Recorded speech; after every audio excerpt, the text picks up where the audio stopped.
तेलंगाना में विधानसभा चुनावों का ऐलान होने के बाद से ही राज्य की सत्ताधारी पार्टी बीआरएस और उसे चुनौती देने का सपना देखने वाली बीजेपी दोनों में ही भगदड़ मच गई है। दोनों ही दलों के नेताओं ने कांग्रेस का हाथ थामने की कोशिश हो रही है। हालात ये हो गए हैं कि हैदराबाद में कांग्रेस कार्यालय में रोज पार्टी नेताओं और कार्यकर्ताओं की तो भीड़ सी लगी रहती है और अब बीजेपी और बीआरएस नेताओं की भी भीड़ अब दिखाई देने लगी है। ये लोग कांग्रेस में प्रवेश का रास्ता तलाशने की कोशिश कर रहे हैं, लेकिन कांग्रेस ने भी साफ कर दिया है कि हर किसी को कांग्रेस में प्रवेश नहीं दिया जाएगा। इसके पीछे पार्टी की पिछले 1 साल की मेहनत का बड़ा हाथ भी माना जा रहा है। खासतौर पर तेलंगाना में राहुल गांधी की भारत जोड़ो यात्रा का असर अब सामने आता हुआ दिखाई दे रहा है। पिछले साल भारत जोड़ो यात्रा तेलंगाना में 12 दिन तक चली थी और इस दौरान राज्य के बड़े हिस्से को इस यात्रा के जरिए कवर भी किया गया था। तेलंगाना में भारत जोड़ो यात्रा के बाद से ही ये माना जा रहा था कि इससे कांग्रेस को बूस्टर डोज मिल गया है। कांग्रेस अब बेहद आक्रामक अंदाज में टीआरएस की घेराबंदी में जुटी हुई है। कांग्रेस का दावा है कि तेलंगाना में अब उसकी बारी है। 3 दिसंबर के बाद तेलंगाना में कांग्रेस की सरकार बनेगी और चुनाव में बीआरएस चीफ और तेलंगाना के सीएम के चंद्रशेखर राव के हिस्से हार ही आएगी।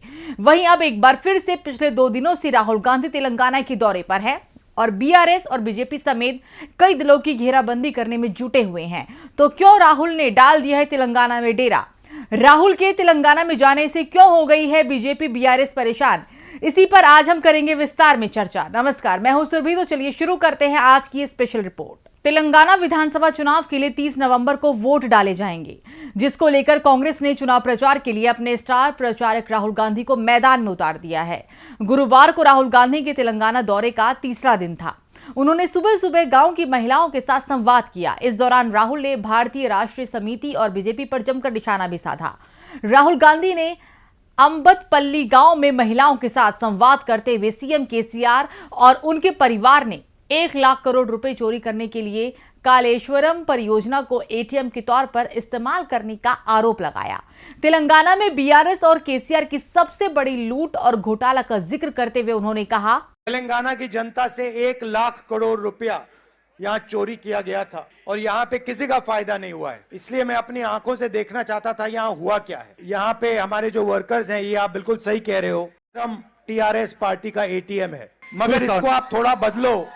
इसमें आप लिखो कलेश्वरम केसीआर का एटीएम है, केसीआर के परिवार का एटीएम है। और इस एटीएम को चलाने के लिए तेलंगाना के सारे परिवार 31,500 रुपए हर साल 2040 तक देंगे। इस दौरान राहुल ने ट्वीट कर लिखा कि कालेश्वरम परियोजना केसीआर फैमिली एटीएम। मैंने मेदीगड्डा बैराज का दौरा किया, जो तेलंगाना में भ्रष्टाचार से ग्रस्त कालेश्वरम लिफ्ट सिंचाई योजना का एक हिस्सा है। घटिया निर्माण के कारण कई खंभों में दरारें आ गई हैं और रिपोर्टरों से संकेत मिलता है कि खंभे धंस रहे हैं। केसीआर और उनका परिवार तेलंगाना के लोगों को लूटने के लिए कालेश्वरम परियोजना को अपने निजी एटीएम के रूप में उपयोग कर रहे हैं। #Kaleshwaram corruption Rao, #bye bye KCR. तो वहीं कांग्रेस ने भी ट्वीट कर लिखा कि राहुल गांधी ने मेदीगड्डा बैराज का दौरा किया, जो तेलंगाना में भ्रष्टाचार से ग्रस्त कालेश्वरम लिफ्ट सिंचाई योजना का हिस्सा है। घटिया निर्माण के कारण कई खंभों में दरारें आ गई है और इन खंभों के डूबने की चिंताजनक खबरें भी आ रही है। केसीआर और उनके परिवार ने प्रभावी ढंग से कालेश्वरम परियोजना को अपने निजी एटीएम में बदल दिया है और तेलंगाना के लोगों को लूटा है। अपने भाषण में राहुल ने और क्या कुछ कहा है, इस वीडियो के जरिए आपको दिखाते हैं। Bye bye KCR. मगर रेवंत जी ने कहा बाय बाय केसीआर, मगर जो पैसा इन्होंने लूटा है उसके बारे में क्या होगा? चीफ में पहले क्या होगा? पहले चीफ मिनिस्टरशिप से बाय बाय होगा।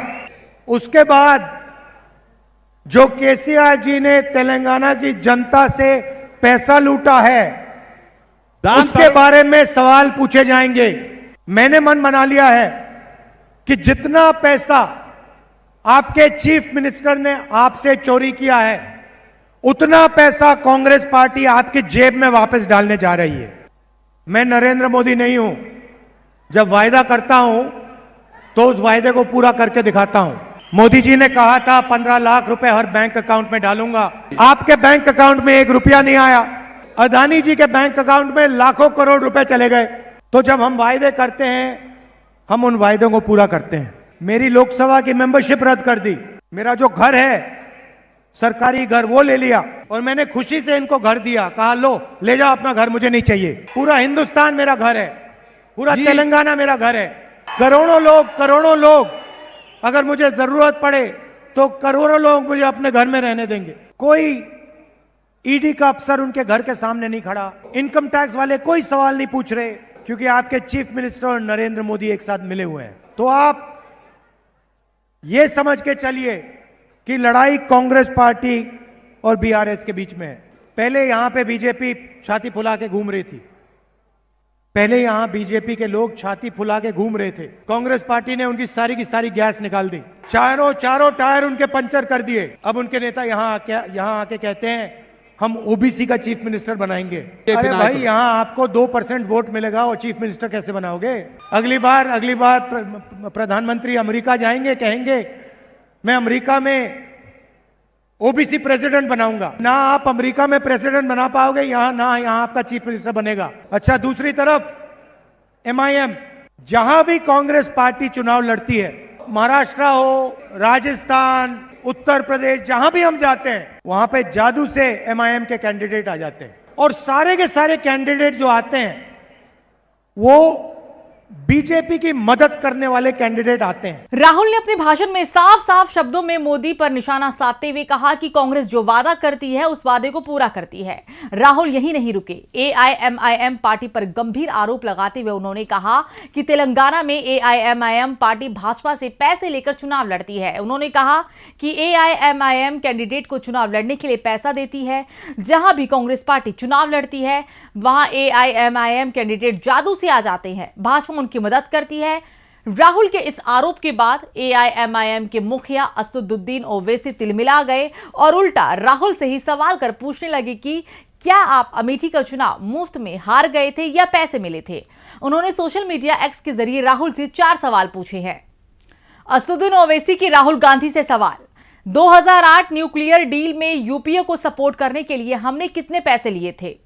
आंध्र प्रदेश में किरण कुमार रेड्डी की सरकार नो कॉन्फिडेंस मोशन में सपोर्ट करने के लिए कितने पैसे मिले थे। प्रणब मुखर्जी को राष्ट्रपति चुनाव में सपोर्ट करने के लिए जगन मोहन रेड्डी आंध्र प्रदेश के सीएम थे, जो उनसे मिलकर उन्हें मनाने के लिए मुझे कितने पैसे मिले थे। क्या आप अमेठी का इलेक्शन मुफ्त में हारे थे या पैसे मिले थे। गौरतलब है कि तेलंगाना में 2018 में हुए विधानसभा चुनाव में कांग्रेस को 19 सीटें मिली थी। बीजेपी के खाते में सिर्फ 1 सीट ही आई थी। मौजूदा सीएम के चंद्रशेखर राव की पार्टी टीआरएस, जिसे 2022 को पार्टी का नाम तेलंगाना राष्ट्रीय समिति से बदलकर भारत राष्ट्रीय समिति कर दिया गया था, उसे सबसे ज्यादा सीट यानी कि 88 सीट मिली थी।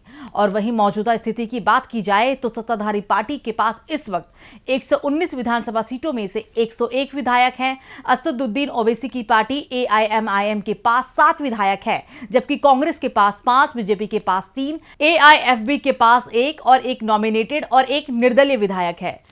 तो स्पेशल रिपोर्ट में फिलहाल मुझे दीजिए इजाजत। वीडियो अगर आपको पसंद आए तो प्लीज ज्यादा से ज्यादा लाइक करिएगा, शेयर करिएगा, चैनल को सब्सक्राइब करना मत भूलिएगा। नमस्कार।